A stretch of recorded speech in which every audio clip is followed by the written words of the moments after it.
Hi குட்டீஸ், welcome to my channel.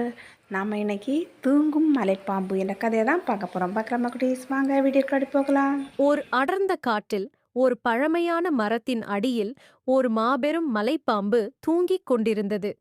அதன் செதில்கள் மரப்பட்டையின் நிறத்தில் இருந்ததால் அது மரத்தின் ஒரு பகுதியாகவே தெரிந்தது. அந்த மலைப்பாம்பு பல 100 ஆண்டுகள் பழமையானது. அது காட்டின் ராஜாவாக கருதப்பட்டது. ஒரு நாள் அந்த காட்டில் ஒரு சிறுவன் தன் தாத்தாவுடன் வந்தான்.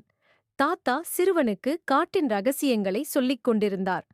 தாத்தா, இந்த காட்டில் ஒரு பெரிய ரகசியம் இருக்கிறது என்று சொல்லி அந்த மரத்தின் அருகில் அழைத்துச் சென்றார். சிறுவன் ஆச்சரியத்துடன் மரத்தை பார்த்தான். தாத்தா, இந்த மரத்தின் அடியில் ஒரு தூங்கும் மலைப்பாம்பு இருக்கிறது. அது காட்டின் ராஜா. அதை எழுப்பக்கூடாது என்று எச்சரித்தார்.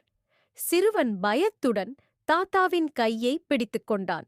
அடுத்த நாள் சிறுவன் தனியாக காட்டுக்குள் சென்றான்.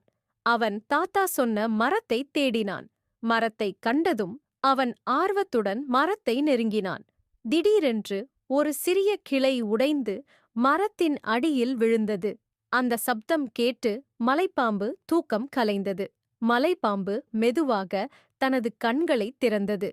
அதன் கண்கள் 2 பெரிய விளக்குகளைப் போல ஒளிரின.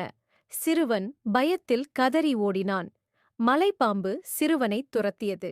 சிறுவன் காட்டுக்குள் ஆங்காங்கு ஓடினான்.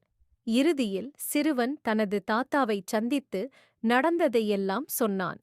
தாத்தா சிறுவனை திட்டி, அப்புறம் அமைதியாக உட்கார்ந்து, காட்டின் ரகசியங்களை மதிக்க வேண்டும், அப்படி இல்லாவிட்டால் நமக்கு ஆபத்து என்று சொன்னார். அன்று இரவு சிறுவனுக்கு கனவு வந்தது. அந்த கனவில் மலைப்பாம்பு அவனிடம் காட்டை பாதுகாக்க வேண்டும் என்று சொன்னது. சிறுவன் அன்று முதல் காட்டை பாதுகாக்க முடிவு செய்தான்.